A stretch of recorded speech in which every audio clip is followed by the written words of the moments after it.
Mohanlal is back, Mammootty is back, Malayala cinema is back എന്നൊക്കെ പറയുന്നത് പോലെ 2023 മലയാള സിനിമ ഈസ് ബാക്ക് എന്ന് പറയാൻ തോന്നിപ്പോവുകയാണ് കഴിഞ്ഞ കുറച്ച് ദിവസങ്ങളിലെ റിലീസുകളൊക്കെ കാണുമ്പോൾ. റിലീസ് ചെയ്ത സിനിമകൾ തിയേറ്ററിൽ പോയി കാണുമ്പോൾ 2023 ഏകദേശം അവസാനമൊക്കെ ആയപ്പോഴേക്കും ഓർമ്മയുണ്ടോ, ആഴ്ചയ്ക്ക് 8-10 സിനിമകളൊക്കെ റിലീസാവുന്നു. അതിൽ റിലീസാവുന്ന സിനിമകളുടെ പേര് പോലും പഠിക്കാൻ നമുക്കൊരു സമയം കിട്ടുന്നില്ല. പക്ഷേ തിയേറ്ററിലേക്ക് ആൾ കയറാത്തതിൻ്റെ കാരണം റിവ്യൂവേഴ്സ് ആണെന്ന് പറഞ്ഞിട്ട് പത്രസമ്മേളനം കൃത്യമായിട്ട് നടക്കുന്നുണ്ടായിരുന്നു. ധ്യാൻ ശ്രീനിവാസൻ്റെ ആഴ്ചയ്ക്കുള്ള റിലീസുകൾ, അങ്ങനെ ഒരുപാട് കാര്യങ്ങൾ കഴിഞ്ഞ വർഷം അവസാനം നമ്മൾ കണ്ടിട്ടുണ്ടായിരുന്നു. ഈ വർഷത്തിൻ്റെ തുടക്കത്തിൽ പക്ഷേ ഒരുപാട് ഹിറ്റ് സിനിമകൾ നമ്മൾ കണ്ടു. അത് കഴിഞ്ഞ് പതുക്കെ നമ്മൾ 2023 ട്രാക്കിലേക്ക് പോകുകയാണോ എന്ന് തോന്നിപ്പോവാണ്. ഒരുപാട് റിലീസുകൾ വരുന്നുണ്ട്. ചില സിനിമകൾ വരുന്നത് അറിയുന്നില്ല, ചിലത് അറിഞ്ഞു കഴിഞ്ഞാലും ട്രെയിലർ കാണുമ്പോൾ നമുക്ക് കാണാൻ പോകാൻ തോന്നില്ല. ഇനി കണ്ടു കഴിഞ്ഞാലും സത്യസന്ധമായിട്ട് അഭിപ്രായം പറഞ്ഞു കഴിഞ്ഞാൽ ഒന്നെങ്കിൽ ഭീഷണി അല്ലെങ്കിൽ സങ്കടം. ഇത് നമ്മൾ കാണണമെന്നുള്ള അവസ്ഥയാണ് 2023 മലയാള സിനിമയുടെ അവസ്ഥ. ഇനി സംഭവിക്കരുത് എന്ന് ആത്മാർത്ഥമായി ആഗ്രഹിച്ചുകൊണ്ട് ഈ ആഴ്ച റിലീസാവുന്ന സിനിമകളിൽ ഞാൻ കാണാൻ കാത്തിരിക്കുന്ന സിനിമകൾ ഏതൊക്കെയാണെന്നുള്ളതാണ് നമ്മൾ ഈ വീഡിയോയിൽ പറയുന്നത്. അതുകൂടാതെ ഈ കഴിഞ്ഞു പോകുന്ന കുറച്ച് നാളുകൾക്കിടയിൽ റിലീസായ ചില സിനിമകൾ ഇപ്പോഴും തിയേറ്ററിലുണ്ട്. അപ്പോൾ ഏത് സിനിമയ്ക്ക് പോകണം, ഏത് കാണണം എന്നൊരു സംശയമൊക്കെ ചോദിക്കുന്ന ആളുകളോട് ഇപ്പോൾ എന്നോട് ചോദിക്കുകയാണെങ്കിൽ ഞാൻ പേഴ്സണലി പറയാൻ സാധ്യതയുള്ള മറുപടികൾ അതാണ് ഈ വീഡിയോയിൽ നമ്മൾ പറയാൻ ഉദ്ദേശിക്കുന്നത്. ആദ്യം തന്നെ ഇപ്പോൾ തിയേറ്ററിലുള്ള മറ്റ് സിനിമകൾ നോക്കുമ്പോൾ കടുത്ത ആക്ഷൻ, നല്ല മുട്ടം വയലൻസ്, ബ്ലഡൊക്കെ ചീറ്റി തെറിക്കുന്നു, ഒരാൾ മറ്റൊരാളുടെ കൈ വെട്ടുകയാണെങ്കിൽ കൈ പറന്നു പോകുന്നു എന്നൊക്കെ പറയുന്നത് പോലത്തെ കാഴ്ചകൾ കാണാൻ ഇഷ്ടപ്പെടുന്ന, അത്തരം കാഴ്ചകൾ കണ്ടു കഴിഞ്ഞാൽ അങ്ങനെ ഡിസ്റ്റർബ്ഡ് ആവാത്ത ഒരാളാണ് നിങ്ങളെങ്കിൽ തീർച്ചയായിട്ടും നിങ്ങൾക്ക് കിൽ എന്ന സിനിമ കാണാൻ വേണ്ടിയിട്ട് പോകാം. ഒരു ഹൈ എനർജി പാക്ഡ് ആക്ഷൻ സിനിമയാണ്.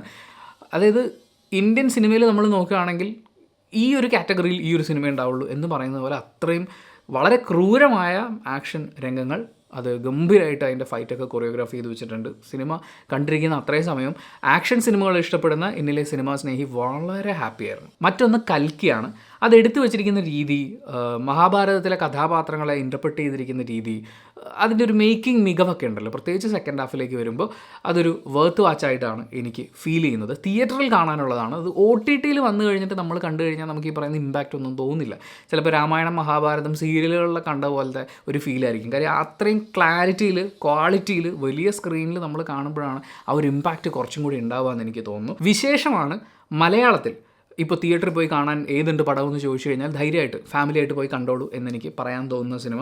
നമ്മളെ ഇമോഷണലി നല്ലോണം ടച്ച് ചെയ്യുന്ന, ഒരു പക്ഷേ നമ്മുടെ ജീവിതത്തിൽ സംഭവിച്ചിട്ടില്ലെങ്കിൽ നമ്മുടെ ചുറ്റുവട്ടത്തുള്ള ആരുടെയെങ്കിലും ജീവിതത്തിൽ സംഭവിച്ചിട്ടുണ്ടാവാൻ സാധ്യതയുള്ള കാര്യങ്ങൾ, നമ്മൾ കണ്ടറിഞ്ഞിട്ടുള്ള, അതിൻ്റെ വേദന മനസ്സിലാക്കിയിട്ടുള്ള കാര്യങ്ങൾ, എന്നാൽ വളരെ ഹ്യൂമറസ് ആയിട്ടുള്ള ഒരുപാട് മൊമെൻറ്റ്സ്, ഒരുപാട് ചിരിക്കാനും ഒരുപാട് ഇമോഷണലി കണക്റ്റ് ആവാനും ഒരു ഫീലോട് കൂടി നമ്മൾ നല്ലൊരു സിനിമ കണ്ടു എന്ന് പറയുന്ന ഒരു ഫീല് നമ്മളിൽ ഉണ്ടാക്കാൻ പറ്റുന്ന ഒരു സിനിമയായിട്ടാണ് വിശേഷത്തിനെ കുറിച്ച് പറയാനുള്ളത്. ഗഗനചാരി എന്ന സിനിമ അത് കുറച്ച് നാളുകൾക്ക് മുമ്പ് റിലീസായതാണ്. പക്ഷേ ഇപ്പോഴും എറണാകുളത്ത് ബുക്ക് മൈ ഷോയിൽ അതിൻ്റെ ഷോസ് കാണിക്കുന്നുണ്ട്. തീർച്ചയായും നിങ്ങൾക്ക് തിയേറ്ററിൽ പോയി കാണാവുന്ന, പരീക്ഷണങ്ങൾ ഇഷ്ടപ്പെടുന്ന ഒരാളാണെന്നുണ്ടെങ്കിൽ, വേറൊരു തലത്തിൽ നിൽക്കുന്ന ഒരു ഹ്യൂമറാണ്. അതിനെ അക്സെപ്റ്റ് ചെയ്യാൻ പറ്റുകയാണെന്നുണ്ടെങ്കിൽ തീർച്ചയായിട്ടും നല്ലോണം എൻജോയ് ചെയ്യാൻ വേണ്ടിയിട്ട് സാധിക്കും.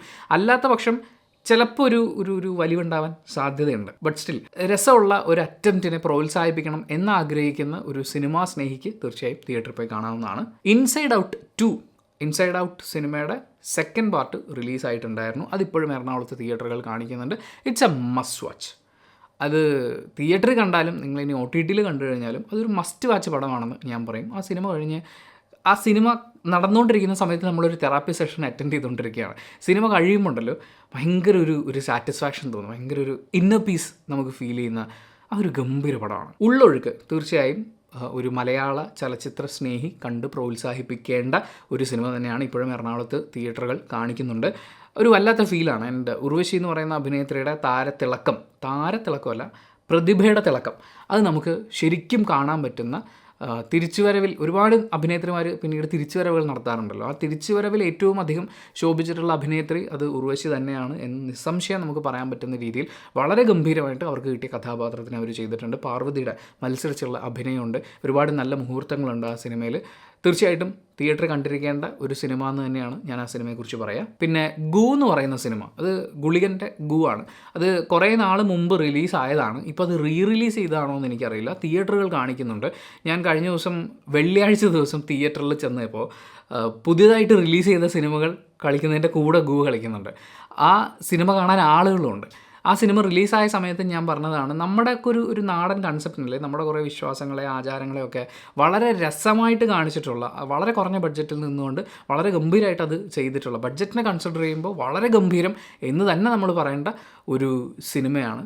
ഫാമിലി ആയിട്ട് പോയിരുന്ന് കാണാവുന്ന നല്ല കുറേ അഭിനയ മുഹൂർത്തങ്ങളുള്ള ഒരു സിനിമ എനിക്ക് വളരെയധികം ഇഷ്ടപ്പെട്ടു. ഇപ്പോൾ മഞ്ചാടിക്കുരു എന്നൊക്കെ പറയുന്ന സിനിമയൊക്കെ അത് ഇഷ്ടപ്പെട്ടിട്ടുള്ള ഒരാളാണ് നിങ്ങളെങ്കിൽ, ആ ഒരു ആംബിയൻസ്, പഴയ ഒരു വീട്ടിലേക്ക് നമ്മൾ തിരിച്ചു പോവുകയാണ്, ഒരുപാട് വിശ്വാസങ്ങളും ഓർമ്മകളും ഒക്കെയുള്ള നമ്മുടെ വീട്ടിലേക്ക് നമ്മൾ തിരിച്ചു പോകുമ്പോൾ അവിടെ സംഭവിക്കുന്ന കാര്യങ്ങളെന്നുള്ള രീതിയിൽ വളരെ രസമായിട്ട് ചെയ്തിട്ടുള്ളൊരു സിനിമയാണ്. ഒന്ന് കണ്ടു നോക്കാവുന്നതാണ്. ആൻഡ് ഈ ആഴ്ച റിലീസാവുന്ന സിനിമകളിൽ ഞാൻ ഏറ്റവും ആദ്യം ടിക്കറ്റ് ബുക്ക് ചെയ്തിരിക്കുന്ന സിനിമ രായൻ എന്ന സിനിമയാണ്. നമ്മുടെ ധനുഷ് അദ്ദേഹം തന്നെ സംവിധാനം ചെയ്യുന്ന അദ്ദേഹത്തിൻ്റെ 50ാമത്തെ സിനിമയാണത്. അതിൻ്റെ ഓഡിയോ ലോഞ്ച് ഫംഗ്ഷനൊക്കെ വളരെ ഗംഭീരമായിട്ട് പോയിട്ടുണ്ടായിരുന്നു. അതിൻ്റെ കുറേ മൊമെൻറ്റ്സൊക്കെ ഞാനിങ്ങനെ ഇരുന്ന് കാണുമായിരുന്നു. എന്തായാലും ധനുഷ് അദ്ദേഹത്തിൻ്റെ 50ാമത്തെ സിനിമ മോശമാക്കില്ല എന്നുള്ള ഒരേ ഒരു കാര്യമാണ് ഈ സിനിമയെക്കുറിച്ചുള്ള എൻ്റെ പ്രതീക്ഷ എന്ന് പറയുന്നത്. ഞാൻ ഫസ്റ്റ് ടിക്കറ്റ് ബുക്ക് ചെയ്തിട്ടുണ്ടെങ്കിലും എൻ്റെ മോസ്റ്റ് അവൈറ്റഡ് സിനിമ രായനല്ല. ആദ്യം വന്ന ഷോ ഇതായിരുന്നു. രാവിലെ 9:30 ഷോയ്ക്കാണ് രായന് കയറുന്നത്. സൺ നെറ്റ്വർക്കിൻ്റെ സിനിമയാണ്. സിനിമയുടെ ട്രെയിലറൊക്കെ കണ്ടു കഴിഞ്ഞപ്പോൾ ഒരണ്ണൻ തമ്പി പാസം ഇങ്ങനെ വഴിഞ്ഞൊഴുകുന്ന ഒരു സിനിമയായിരിക്കും. എനിക്ക് പലയിടത്തും വലിയേട്ടനൊക്കെ ഫീൽ ചെയ്യുന്നുണ്ടായിരുന്നു. എന്തായാലും അങ്ങനെ നിറഞ്ഞു നിൽക്കുന്ന ഒരു സിനിമയൊക്കെ തന്നെയായിരിക്കും. പക്ഷേ ധനുഷിൻ്റെ 50ാമത്തെ സിനിമയാണ്. അപ്പോൾ അത് അദ്ദേഹം മോശമാക്കില്ല എന്നുള്ളൊരു പ്രതീക്ഷയിലാണ് കാത്തിരിക്കുന്നത്. ആൻഡ് AR റഹ്മാൻ്റെ സംഗീതമാണ്. എല്ലാം കൂടി ചേർത്ത് തിയേറ്ററിൽ ഒരു നല്ല എക്സ്പീരിയൻസ് സമ്മാനിക്കും എന്നുള്ള പ്രതീക്ഷയിൽ രായന് ഞാൻ ഈ ആഴ്ച ടിക്കറ്റ് എടുത്തിട്ടുണ്ട്. ആൻഡ് ഹിയർ കംസ് എൻ്റെ most awaited movie of the month, of the year എന്നൊക്കെ വേണമെങ്കിൽ പറയാം, ഡെഡ്പൂൾ ആൻഡ് വോൾവറൈൻ. വളരെയധികം പ്രതീക്ഷയോടുകൂടി ഞാൻ കാത്തിരിക്കുന്ന ഒരു സിനിമയാണ്. പക്ഷേ ഇതിനിടയ്ക്ക് എനിക്ക് സങ്കടം തോന്നിയൊരു കാര്യം എന്ന് വെച്ച് കഴിഞ്ഞാൽ, ഞാൻ എൻ്റെ അനിയനുമായിട്ട് ഇത് ഡിസ്കസ് ചെയ്തു. ഇതിൻ്റെ ട്രെയിലേഴ്സൊക്കെ കണ്ടു കഴിഞ്ഞപ്പോൾ കുറേ കഥകളൊക്കെ നമ്മുടെ മനസ്സിൽ വരില്ല, ഇത് ഇങ്ങനെയായിരിക്കും. ഇപ്പോൾ വോൾവറൈൻ എന്ന് പറയുന്ന ക്യാരക്ടറിനെ കണ്ടെത്തേണ്ട ആവശ്യം ഡെഡ്പൂളിനുണ്ട്. TVA അടുത്ത് പോകുന്നു. TVA എന്ന് പറയുന്ന ഏജൻസിയെക്കുറിച്ച് അറിയണം. അതറിയണമെങ്കിൽ ലോക്കി സീരീസ് കാണണം. ഞാൻ അത് കണ്ടിട്ടുണ്ടായിരുന്നു. അപ്പോൾ TVയെക്കുറിച്ച് എനിക്ക് അത്രയും ഓർമ്മയൊന്നുമില്ല, ഒരു ബേസിക് ഒരു ഓർമ്മ മാത്രമേ ഉള്ളൂ. അപ്പോൾ അത് വെച്ചിട്ട് ഞാൻ അനിയൻ്റെ അടുത്ത് ഡിസ്കസ് ചെയ്തപ്പോൾ അവൻ കുറേ കോമിക്കും അതിൻ്റെ കുറേ റിസർച്ചൊക്കെ ചെയ്യുന്ന ഒരാളാണ്. അപ്പോൾ അതുകൊണ്ട് അവൻ കുറേ കോമിക് കഥാപാത്രങ്ങൾ പറഞ്ഞു, അതിൻ്റെ കുറേ ഹിസ്റ്ററിയൊക്കെ പറഞ്ഞ് അവനൊരു കഥ പറഞ്ഞു. അവസാനം ഞങ്ങൾ തമ്മിൽ അടിയായി, എടാ ഈ കഥയിൽ ഇങ്ങനെ നടക്കുള്ളൂ, ഇതിങ്ങനെ ആവുള്ളൂ എന്നുള്ളത്. അതൊരു വീഡിയോ ആയിട്ട് ചെയ്താലോ എന്ന് ഞങ്ങളിങ്ങനെ ആലോചിച്ചു. നിങ്ങൾക്ക് അങ്ങനെ ഒരു വീഡിയോ, ഈ കഥയുടെ പോസിബിലിറ്റീസ്, ഇനി സിനിമ റിലീസാകാൻ വളരെ കുറച്ച് സമയം മാത്രമേ ബാക്കിയുള്ളൂ. ഓൾറെഡി വിദേശത്തു നിന്നൊക്കെയുള്ള റിവ്യൂ ഒക്കെ വന്നിട്ടുണ്ട്. പക്ഷേ ഞങ്ങൾ നല്ല കോൺവെർസേഷനായിരുന്നു. അപ്പം ഈ സിനിമയിൽ എന്തൊക്കെ വരാൻ സാധ്യത ഉണ്ടെന്നുള്ളതും ഏതൊക്കെ പോസിബിലിറ്റീസ് ഉണ്ടെന്നുള്ളതും ഒക്കെയുള്ള ഒരു ഡിസ്കഷൻ വന്നിട്ടുണ്ടായിരുന്നു. അത്രയും നമ്മൾ കാത്തിരിക്കുകയാണ് ഈ പടം കാണാൻ വേണ്ടിയിട്ട്. കാര്യം 2 ക്യാരക്ടേഴ്സും ഈ കൂട്ടത്തിൽ കൂടുന്ന ആൾക്കാരല്ല, ഒരു ടീം പ്ലെയർ എന്നുള്ള രീതിയിലല്ല, ഒറ്റയ്ക്ക് നിന്ന് പൊളിക്കുന്ന 2 ക്യാരക്ടേഴ്സാണ്. അവർ 2 പേരും കൂടി ഒരുമിച്ച് വരിക എന്ന് പറഞ്ഞു കഴിഞ്ഞാൽ അവർക്കിടയിൽ ഉണ്ടാവാൻ സാധ്യതയുള്ള ഫൈറ്റ്, എത്ര വലിയൊരു വില്ലനെ ആയിരിക്കും അവർ ഫേസ് ചെയ്യാൻ പോകുന്നത്. ആൻഡ് ഈ സിനിമയിൽ ആരൊക്കെയാണ് നമ്മളെ ഞെട്ടിച്ചുകൊണ്ട് ഒരു പ്രസൻസ് അറിയിക്കാൻ പോകുന്നത്, MCUവിലെ ഏതൊക്കെ സൂപ്പർ ഹീറോസാണ് വരാൻ സാധ്യതയുള്ളത്, അങ്ങനെയുള്ള കുറേ കാര്യങ്ങൾ കൊണ്ട് വളരെ ആകാംക്ഷയോടുകൂടി കാത്തിരിക്കുന്ന ഒരു സിനിമയാണിത്. ഈ സിനിമ കാണുന്നതിന് മുമ്പ് ഒരു ബേസിക് ഐഡിയ ഉണ്ടാക്കുന്നത് വളരെ നല്ലതാണ്. നിങ്ങൾക്ക് ചിലപ്പം ഈ X-Men സീരീസ് മുഴുവൻ നിങ്ങൾ കണ്ടിട്ടുണ്ടാവില്ല, അല്ലെങ്കിൽ ഡെഡ്പൂളിൻ്റെ മുഴുവൻ കഥ അറിയുന്നുണ്ടാവില്ല, അതല്ലെങ്കിൽ ഈ പറഞ്ഞിരിക്കുന്ന TVയെക്കുറിച്ച് അറിയാൻ വേണ്ടിയിട്ട്, അല്ലെങ്കിൽ ഇതിലെ വില്ലൻ ക്യാരക്ടറിനെ കുറിച്ച് വലിയ ധാരണയില്ലാത്ത ഒരാളാണെന്നുണ്ടെങ്കിൽ അതിനെക്കുറിച്ച് ഒരു 12 മിനിറ്റിൽ വളരെ സിമ്പിളായിട്ട് ഇത്രയും കാര്യങ്ങളും ഒരു ബേസിക് ഐഡിയ തരുന്നൊരു വീഡിയോ എൻ്റെ അനിയൻ തന്നെ ചെയ്തിട്ടുണ്ട്. ആ വീഡിയോൻ്റെ ലിങ്ക് ഞാൻ ഡിസ്ക്രിപ്ഷനിൽ കൊടുക്കാം, നിങ്ങൾക്ക് ചെക്ക് ചെയ്ത് നോക്കാവുന്നതാണ്. ഒരുപക്ഷെ നിങ്ങൾ ഈ പറയുന്ന സീരീസൊക്കെ കണ്ടിട്ടുണ്ടെങ്കിലും, ഞാൻ ഈ ലോക്കി സീരീസ് കണ്ടിട്ടുണ്ട്, പക്ഷേ അത് റിലീസായ സമയത്ത് കണ്ടതാണ്, എനിക്ക് അത്ര ഓർമ്മയില്ലായിരുന്നു. ഞാൻ ആ വീഡിയോ കണ്ടു കഴിഞ്ഞപ്പോൾ എനിക്ക് കുറച്ചും കൂടി ഹെൽപ്ഫുള്ളായിട്ട് തോന്നി. അപ്പം വീഡിയോയുടെ ലിങ്ക് ഞാൻ ഡിസ്ക്രിപ്ഷനിൽ കൊടുക്കാം, ചെക്ക് ചെയ്ത് നോക്കുക. അടുത്തൊരു പ്രതീക്ഷയോടുകൂടി ഞാൻ കാത്തിരിക്കുന്ന ഒരു സിനിമ എന്ന് പറയുന്നത് ലെവൽ ക്രോസ് എന്ന് പറയുന്ന സിനിമയാണ്. ആസിഫ് അലി, അമല പോൾ, ഷറഫുദ്ദീൻ ഇവർ 3 പേരുമാണ് കേന്ദ്ര കഥാപാത്രങ്ങളെ അവതരിപ്പിക്കുന്നത്. അതിൻ്റെ ഒരു ട്രെയിലർ ടീസർ കട്ടൊക്കെ കണ്ടു കഴിഞ്ഞാൽ നിങ്ങൾക്ക് മനസ്സിലാവും. അത് ഒരുപാട് പരീക്ഷണ പരിപാടികളൊക്കെ ചെയ്തിട്ടുണ്ടാവാൻ സാധ്യതയുള്ള, ഒരു പക്ഷേ വളരെ നല്ല രീതിയിൽ വരികയാണെന്നുണ്ടെങ്കിൽ മലയാളത്തിലെ എണ്ണം പറഞ്ഞ സിനിമകളിൽ ഒന്നാവാനുള്ള എനിക്ക് അങ്ങനെ ഫീൽ ചെയ്തു. കാരണം റിയൽ ലൈഫിൽ അവർ കൈകാര്യം ചെയ്യുന്ന റോളുകളുണ്ട്. പക്ഷേ നമുക്കൊരിക്കലും റിലേറ്റ് ചെയ്യാൻ പറ്റാത്തൊരു സിറ്റുവേഷനിൽ, ആളില്ലാത്തൊരു റെയിൽവേ സ്റ്റേഷനിൽ, മരുഭൂമിയുടെ നടുക്കൊരു റെയിൽവേ സ്റ്റേഷനിൽ ഒരു കഴുതയൊക്കെ ആയിട്ട് ആസിഫ് അലി, അവിടെ അപകടം പറ്റിയ നിലയിൽ വരുന്ന അമല പോൾ എന്നൊക്കെ പറയുന്നത് അവരുടെ മെൻറ്റാലിറ്റിയും അതുപോലുള്ള ഒരുപാട് കാര്യങ്ങളൊക്കെ ആയിരിക്കാം. അത് എത്ര ബ്രില്യൻ്റായി ഇവർ അവതരിപ്പിച്ചിട്ടുണ്ടാവും എന്നറിയാനുള്ള എക്സൈറ്റ്മെൻറ്റാണ് ഈ സിനിമ കാണാനുള്ള എൻ്റെ ഫ്യൂവൽ എന്ന് പറയുന്നത്. കാര്യം നന്നായിട്ട് വന്നതുണ്ടല്ലോ, നമ്മൾ പൊളിച്ചടുക്കി നമ്മളെല്ലാം തിയേറ്ററിൽ പോയി സെലിബ്രേറ്റ് ചെയ്യാൻ പോകുന്നൊരു പടമായിരിക്കും ആസ് സിനിമാ സ്നേഹികൾ കേട്ടോ. മറ്റേ ആക്ഷൻ മാസ് പടം ആ സെലിബ്രേഷൻ അല്ല പറയുന്നത്, ഒരു സിനിമാ സ്നേഹിക്ക് ആഘോഷിക്കാനുള്ള വകയുണ്ടാവാൻ സാധ്യതയുണ്ട്. അപ്പോൾ ആ ഒരു പ്രതീക്ഷയിൽ കാത്തിരിക്കുന്നു. പിന്നെ ഓഫ് കോഴ്സ് ദേവദൂതൻ റിലീസ് ചെയ്യുന്നുണ്ട്. ഞാൻ ആ സിനിമ തിയേറ്ററിൽ പോയി കാണാൻ ഒരേ ഒരു കാരണമേ ഉള്ളൂ, അത് വിദ്യാസാഗറിൻ്റെ സംഗീതമാണ്. അത് തിയേറ്ററിൽ എൻജോയ് ചെയ്യുക എന്നുള്ളത് മാത്രമാണ്. ബാക്കി ഈ സിനിമയുടെ ഇപ്പോൾ തിയേറ്ററിൽ അത് റിലീസ് ചെയ്ത സമയത്തുള്ള കഥയും കാര്യങ്ങളൊക്കെ ആണെങ്കിലും എനിക്ക് അങ്ങനെ ഒരു എക്സൈറ്റ്മെൻ്റ് ഇല്ല ആ സിനിമ ഇനി തിയേറ്ററിൽ പോയി കാണണമെന്ന്. പലപ്പോഴും സംഭവിക്കുന്നത് എന്താണെന്ന് വെച്ച് കഴിഞ്ഞാൽ പഴയ കുറേ സിനിമകൾ 4K ആക്കി ഡോൾബി അറ്റ്മോസ് ആക്കി റിലീസ് ചെയ്യുന്ന സമയത്ത് തിയേറ്ററിൽ അന്ന് വാച്ച് ചെയ്ത ആൾക്കാർ അതിനെക്കുറിച്ച് അമ്മാതിരി പുകഴ്ത്തിയിട്ട് ആ തിയേറ്റർ വാച്ച് കിട്ടാതിരിക്കുന്ന ആൾക്കാരാണ് വീണ്ടും നമുക്ക് തിയേറ്ററിൽ പോകാനുള്ളൊരു തോന്നൽ വരിക. ഇപ്പോൾ സ്പടികം റിലീസ് ചെയ്തു, അത് തിയേറ്ററിൽ അന്ന് ഓളമായിരുന്നു എന്ന് പലരും പറഞ്ഞ് കേട്ട് ആ തിയേറ്റർ എക്സ്പീരിയൻസ് നമുക്ക് കിട്ടിയില്ലല്ലോ എന്ന് വിഷമിച്ചിരിക്കുകയാണ്. നാളെ ചിലപ്പോൾ കമ്മീഷണറോ അല്ലെങ്കിൽ ദ കിങ്ങോ ഒക്കെ റിലീസ് ചെയ്ത് കഴിഞ്ഞാൽ ആ കഥാപാത്രങ്ങളെ എടുത്തുകൊണ്ട് പിന്നീട് തട്ടിക്കൂട്ടി പടങ്ങൾ ഉണ്ടാക്കിയിട്ട് കാര്യമില്ല. അതേ സിനിമ അന്ന് തിയേറ്ററിൽ അത് രോമാഞ്ചമായിരുന്നു എന്ന് പറഞ്ഞ് കേൾക്കുകയും ആ രോമാഞ്ചം ഞങ്ങൾക്കിന്ന് അനുഭവിക്കണം എന്ന് ആഗ്രഹിക്കുകയും ചെയ്യുന്ന സിനിമകളാണ് റിലീസ് ചെയ്യുമ്പോൾ 4K അറ്റ്മോസ് ഒക്കെ ആക്കി ഇറക്കുന്ന സമയത്ത് നമ്മൾ ഇത്ര ആവേശത്തിൽ പോയി കാണുക. ദേവദൂതൻ ആ ഒരു കാറ്റഗറിയിൽ പെടുന്ന സിനിമയാണെന്ന് എനിക്ക് ഫീൽ ചെയ്യുന്നില്ല.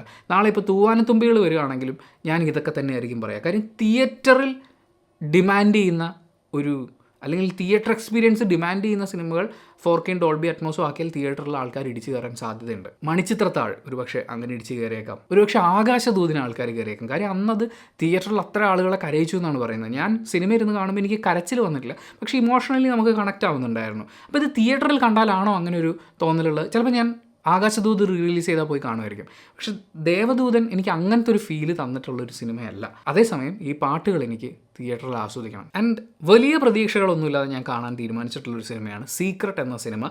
ധ്യാൻ ശ്രീനിവാസൻ്റെ മറ്റൊരു സിനിമ കൂടി എന്നൊരു തോന്നലിനെ അതിൽ നിന്ന് മുക്തമാക്കുന്ന ഒരേ ഒരു കാര്യം SN സ്വാമി എന്ന് പറയുന്ന ബ്രാൻഡിൻ്റെ സാന്നിധ്യമാണ്. പക്ഷേ SN സ്വാമി എന്നുള്ള പേരും എന്നെ ഈ പറയുന്ന പോലെ ഭയങ്കരമായിട്ട് എക്സൈറ്റ് ചെയ്യിക്കുന്ന ഒരു ബ്രാൻഡ് നെയിം ആയിട്ടല്ല ഉള്ളത്. പക്ഷേ അദ്ദേഹത്തിൽ നിന്ന് നമ്മൾ ഞെട്ടിച്ചിട്ടുള്ള സിനിമകൾ ഉണ്ടായിട്ടുണ്ട്.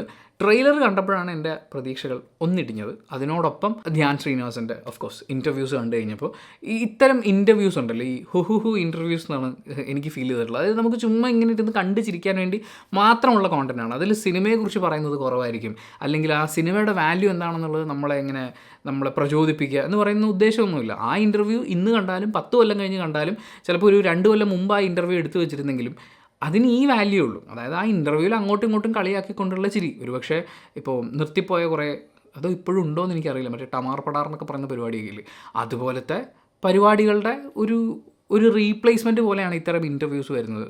മറ്റ് പരിപാടികളിൽ സെലിബ്രിറ്റീസ് വന്നിരുന്നിട്ട് അവരെ കളിയാക്കിക്കൊണ്ടും അവർക്ക് കളിയാക്കാനും പാകത്തിന് വേറെ ആർട്ടിസ്റ്റുകൾ വരുന്നു. ഇവിടെ ഇവർ തന്നെ അങ്ങോട്ടും ഇങ്ങോട്ടും ചെയ്യുന്നു. അതിൽ ആ പറയുന്ന ഒരു ലീഡ് ആർട്ടിസ്റ്റിൻ്റെ പരിപാടി അത് ധ്യാൻ ശ്രീനിവാസൻ ചെയ്യുന്നു എന്നുള്ളതിനപ്പുറത്തേക്ക് ആ ഇൻ്റർവ്യൂസ് സിനിമ കാണാനുള്ള പ്രചോദനമാവുന്നില്ല. എന്നാൽ അതേസമയം ഇൻ്റർവ്യൂസിൽ പറയുന്ന ചില ഡയലോഗുകൾ സിനിമ കാണാനുള്ള ആകാംക്ഷ ഇല്ലാതാക്കുന്നതായിട്ടും എനിക്ക് തോന്നിയിട്ടുണ്ട്. സീക്രട്ട് എന്ന് പറയുന്ന സിനിമയും അതിൻ്റെ ഇൻ്റർവ്യൂവിൽ ധ്യാനൊക്കെ പറയുന്നുണ്ടായിരുന്നു, ഞാനൊരു സീനിൽ വന്ന് നിൽക്കായിരുന്നു, സീനിൽ ഞാൻ എന്തിനാണ് എന്ന് എനിക്ക് പോലും അറിയില്ലായിരുന്നു എന്നുള്ളത്. പുള്ളി അത് ഭയങ്കര ആത്മാർത്ഥമായിട്ട് പറയുന്നതായിരിക്കാം. പക്ഷേ ഇതിനു മുമ്പ് പുള്ളി ആത്മാർത്ഥമായിട്ട് പറഞ്ഞിട്ടുള്ള പല കാര്യങ്ങളും കൂടി ചേർത്ത് വെച്ച് നോക്കുമ്പോൾ ഉള്ള പ്രതീക്ഷ കുറേയാണ് ചെയ്യുന്നത്. എനിവേ, നമുക്ക് നെഗറ്റീവ് ചിന്തകൾ വേണ്ട, വളരെ പോസിറ്റീവായിട്ട് തന്നെ കാത്തിരിക്കാം. SN സ്വാമി നമ്മളെ തിയേറ്ററിൽ ഞെട്ടിക്കുന്നൊരു പടം ഒരുക്കിയിട്ടുണ്ടാവും എന്ന് തന്നെ പ്രതീക്ഷിക്കാം. ആൻഡ് ബാക്കി സിനിമകൾ എനിക്ക് കാണാൻ ഇൻട്രസ്റ്റ് ഫീൽ ചെയ്തിട്ടുള്ളത് ഇത്രയും സിനിമകളാണ്. ബാക്കിയുള്ള സിനിമകളും സമയം പോലെ തീർച്ചയായിട്ടും കാണുന്നതായിരിക്കും. ആൻഡ് ഈ ആഴ്ച നിങ്ങൾ കാണാൻ ഏറ്റവും ആകാംക്ഷയോടെ കാത്തിരിക്കുന്ന സിനിമ ഏതാണ്, അതിൻ്റെ കാരണങ്ങൾ എന്തൊക്കെയാണ്, വീഡിയോയുടെ താഴെ ഒരു കമൻറ്റായിട്ട് രേഖപ്പെടുത്തുക. And thank you so much for watching this video. Video ഇഷ്ടപ്പെട്ടാൽ ലൈക്ക് ചെയ്യുക, കമൻറ്റ് ചെയ്യുക, ഷെയർ ചെയ്യുക, സബ്സ്ക്രൈബ് ചെയ്യുന്ന കാര്യം പരിഗണിക്കുക.